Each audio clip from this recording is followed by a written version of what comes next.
Kalau mencermati data pembukaan pada pagi hari ini dari Asia, pemirsa rata-rata dibuka menguat, Nikkei menguat, kemudian Shanghai dari China juga dibuka menguat, Kospi juga menguat. Pemirsa, sebelum kita bahas untuk IHSG, kami punya informasi pandemi COVID-19 yang melanda dunia dan Indonesia ikut mengubah gaya hidup masyarakat dan perusahaan menuju era digital. Nah, tidak terkecuali sektor perbankan yang ramai-ramai mulai masuk kepada layanan digital, mulai dari mobile banking hingga branchless banking.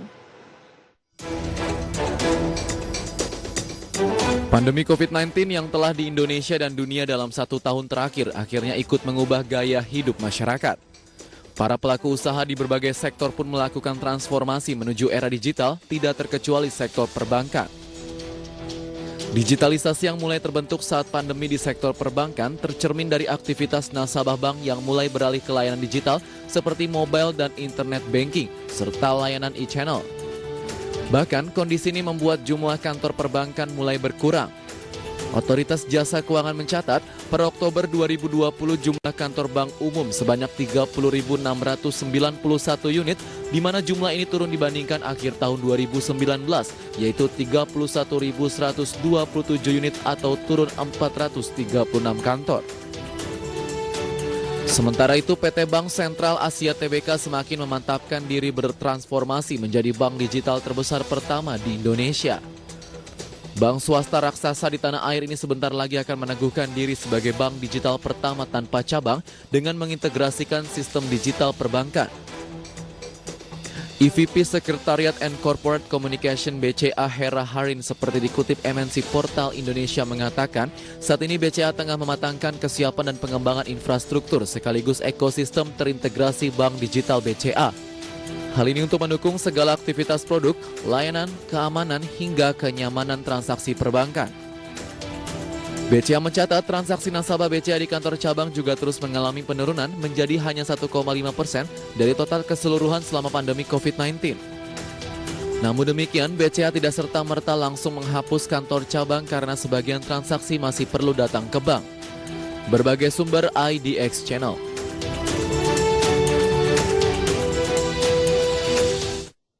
Untuk membahasnya pemirsa, saya akan berbincang pada pagi hari ini bersama dengan Pak Mino, analis PT Indo Premier Sekuritas. Selamat pagi Pak Mino. Selamat pagi Mbak Brisa. Terima kasih banyak untuk waktunya pada pagi hari ini. Salam sehat selalu Pak Mino. Ya, sama-sama Mbak Brisa. Pak, berbicara mengenai informasi yang baru saja kami hadirkan ya, mengenai branchless banking atau perbankan yang ramai-ramai akan beralih ke digital. Kabarnya seperti itu. Peluangnya sebenarnya seperti apa menurut Anda? Ya, kalau melihat dari rencana beberapa bank ya, ini memang untuk perbankan digital ini kan menyasarnya kelompok milenial, di mana kalau menurut berdasarkan konsensus dari sensus dari BPS ya, itu porsinya 25% dari penduduk kita. Artinya itu jumlah yang cukup besar, sehingga kalau menurut saya ini peluang ke depan ini masih sangat besar gitu Mbak, terkait dengan bank digital tersebut gitu.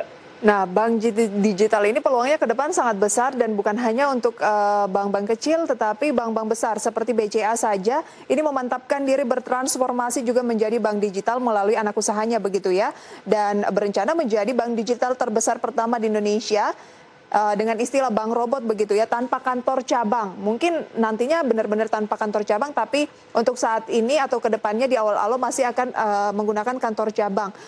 Apakah karena kan yang listing di bursa juga banyak yang merupakan perbankan gitu ya, dan ada indikasi untuk memantapkan diri juga bertransformasi menjadi bank digital, artinya layak untuk dicermati Pak Mino? Ya, memang belakangan ada isu ya terkait bank-bank kecil yang kemungkinan akan bertransformasi menjadi bank digital. Tapi yang perlu diperhatikan teman-teman juga adalah terkait dengan valuasinya. Karena saya lihat ada satu bank kecil ya yang valuasinya sekarang dari price to book value-nya itu udah di atas 2 kali, padahal rata-rata biasanya itu di bawah 0,5 kali gitu. Jadi artinya itu kenaikannya udah cukup tinggi dan ini perlu diwaspadai. Walaupun memang tadi saya bilang bahwa prospek untuk bank digital ini ke depan masih cukup besar gitu. Bank-bank apa saja yang ada kaitannya dengan bank digital gitu ya, yang valuasinya memang sudah cukup tinggi? Ya misalnya saya ambil contoh Bank Bumi Arta misalnya, itu kan price to book value-nya sekarang udah di sekitar 2,9 kali, padahal rata-rata biasanya itu di sekitar 0,48 kali. Artinya pasar itu udah menghargai cukup mahal gitu. Bahkan untuk bank-bank besar misalnya yang konvensional itu PI-nya, maksudnya price to book value-nya udah di sekitar itu. Artinya kalau dibandingkan konvensional sebenarnya ini udah cukup mahal gitu. Oke, ini sudah cukup mahal. Selain BNBA yang memang sudah cukup mahal dibandingkan rata-rata itu hanya 0,48 kali ya.